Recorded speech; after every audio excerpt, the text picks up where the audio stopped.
तो कैसे हैं आप सभी। आज के वीडियो में हमारे पास है यूपी बोर्ड क्लास 12 के 2022 का सामान्य हिंदी का बोर्ड पेपर जो कि है प्रीवियस ईयर का 2022 का। और आपके बोर्ड एग्ज़ाम काफ़ी ज़्यादा नज़दीक आ चुके हैं, 1-2 दिन बचा है, तो इसे आप तैयार कर लीजिए। जिसका पेपर कोड है 302 DR। ये आप अगर तैयार कर लेते हैं तो इसमें बहुत ज़्यादा इंपॉर्टेंट क्वेश्चन है जो आपके पेपर में फंस सकते हैं। और इसका साथ ही मैं आज फुल सोल्यूशन भी आपको बताऊँगा, तो पेपर काफ़ी ज़्यादा इंपॉर्टेंट होगा। आप इसे अच्छे से ज़रूर तैयार कर लीजिएगा। बस दोस्तों शुरू करते हैं वीडियो और इसे समझते हैं एक एक सोल्यूशन को। तो वीडियो बहुत इंपॉर्टेंट है, ये सारा सोल्यूशन भी आज आपको मिलेगा। तो चलिए शुरू करते हैं। सबसे पहला क्वेश्चन जो हमें दिया है, साहित्य सहचर के लेखक हैं, तो ये काफ़ी ज़्यादा इंपॉर्टेंट क्वेश्चन है। हजारी प्रसाद द्विवेदी यहाँ पे बिल्कुल राइट आंसर हो जाएगा। हजारी प्रसाद द्विवेदी इसका बिल्कुल राइट आंसर हो जाएगा, आप लगा दीजिएगा। नेक्स्ट देखते हैं पेपर में क्या दिया हुआ है।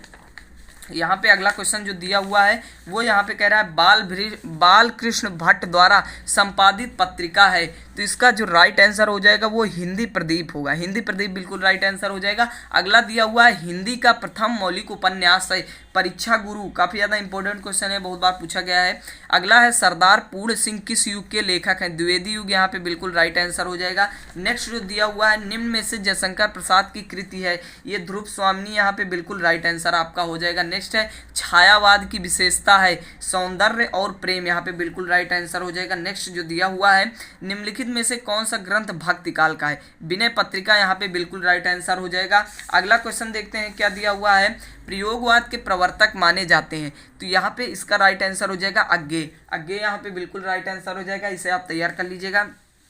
अनामिका के रचनाकार हैं निराला जी, यहाँ पे बिल्कुल राइट आंसर हो जाएगा। रीतिकाल का अन्य नाम है श्रृंगार काल, यहाँ पे बिल्कुल राइट आंसर हो जाएगा। बस दोस्तों यहाँ पे ऑप्शनल क्वेश्चन सारे आगे 10 नंबर के खत्म होते हैं। अब यहाँ पे शुरू करते हैं ये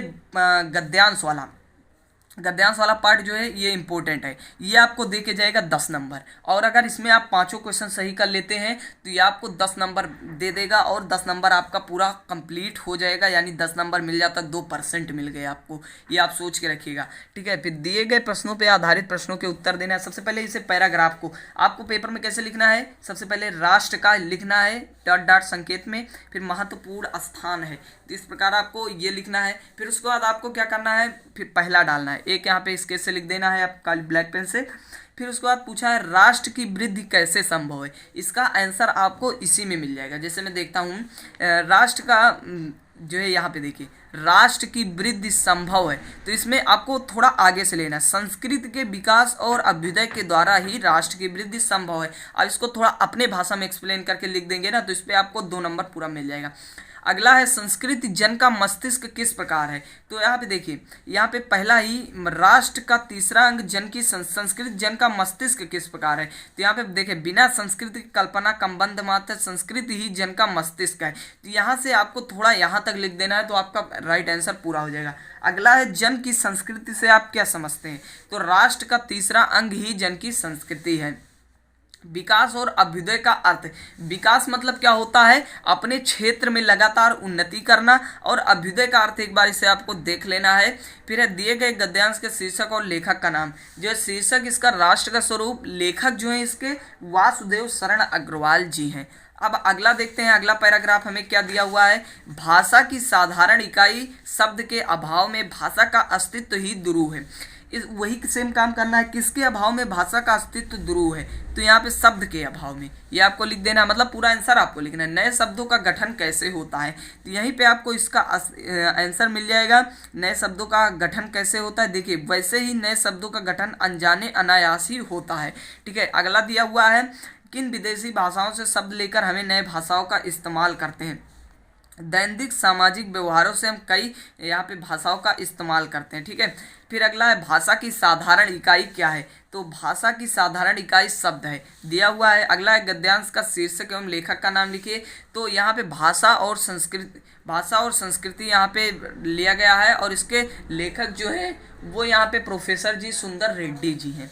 अगला दिया हुआ है निम्नलिखित इस पे आधारित आंसर देना। तपस्वी क्यों इतने हो क्लांत, वेदना का या कैसा वेग। अब यहाँ पे पूछा है आधारित प्रश्नों के उत्तर देना है। अब इसे पेपर को क्वेश्चन देखते हैं। आह शब्द के भाव किस व्यक्त किया गया है। आह मतलब एक विडंबना व्यक्त की गई है कि एक मतलब उत्तेजना व्यक्त की गई है कि श्रद्धा ने मनु को देखा, ठीक है। फिर दुख को रात्रि कैसे, सुख को नवल प्रभात क्यों कहा गया है। दुख की जो रात्रि है वो सुख को नवल प्रभात, मतलब कह रहा है दुख और सुख तो आते ही रहते हैं, दुख हर रात्रि है तो सुख नवल प्रभात के रूप में जीवन में आएगा।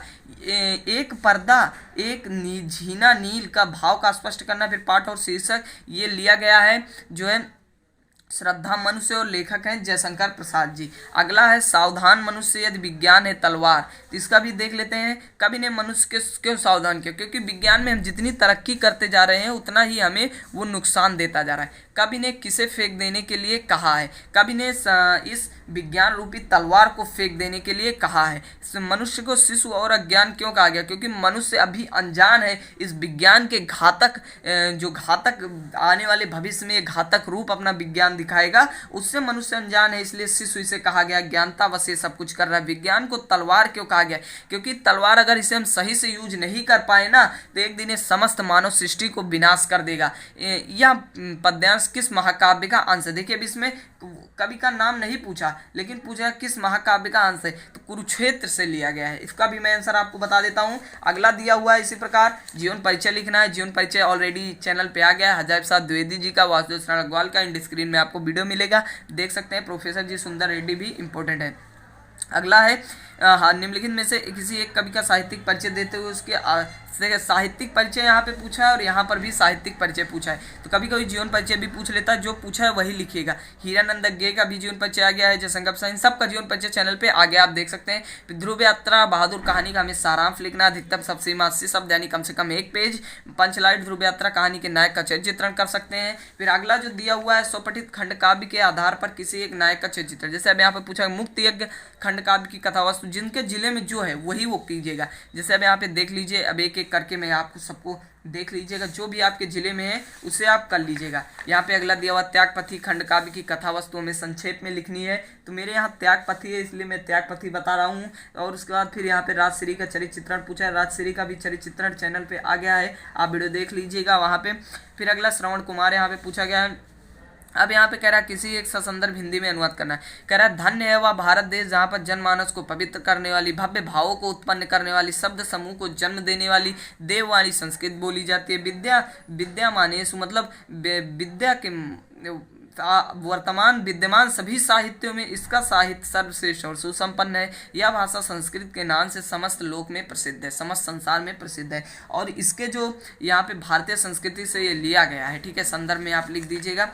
फिर अतीते प्रथम कल्पे चतुष्पदा सिंह राजान कुरवन मत्स्या, अतीत के प्रथम कल्प में सिंहों ने शेर को राजा बनाया, मछलियों ने आनंद, मत्स्य को शकुनियों ने मतलब पक्षियों ने स्वर्ण हंस को, और इसके बाद स्वर्ण हंस राजा की पुत्री की हंस पोतिका जो अति रूपमती यानी अत्यंत सुंदर थी, उसे वर देते हुए कहा कि तुम अपने आप से अपने स्वामी का वर्ण चिंतन कर मतलब चुनाव कर सकती हो। हंसराज ने यह वर देकर वे हिम प्रदेश में शकुनी संघों के बीच वे चले गए, ठीक है। और ये लिया गया है जातक कथा से, और जातक कथा में ये नृत्य जातकम से लिया गया है, एक उलूक जातकम है एक नृत्य जातकम है, ठीक है। फिर दिए गए श्लोक में से किसी एक का संदर्भ यहाँ पे लिया गया सुभाषित रत्नानी से, जिसे चोर चुरा नहीं सकता, राजा छीन नहीं सकता, भाई द्वारा बांटा नहीं जा सकता, और जो भार स्वरूप भी नहीं है, ऐसा विद्या रूपी धन जो सभी धनों का प्रधान है, नित्य व्यय करने से बढ़ता है, इसका अर्थ हो जाएगा। और ये लिया गया महावना मालवीय से, जयंत ते महाभगा जन सेवा परायणा जरा मृत्यु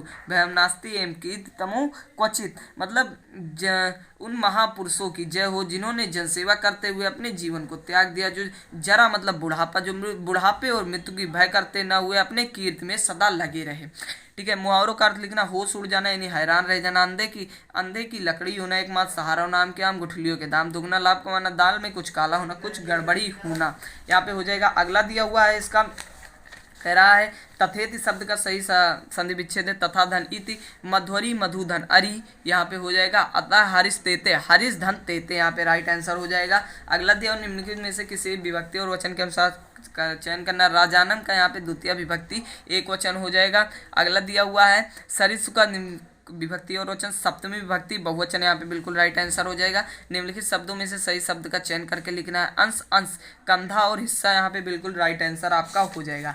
नेक्स्ट देखते हैं बात और वात। बात और वात में क्या है, बातें और हवा, यहाँ पे बिल्कुल राइट आंसर हो जाए। निम्नलिखित शब्दों में से किसी एक शब्द के हमें दो अर्थ लिखने हैं।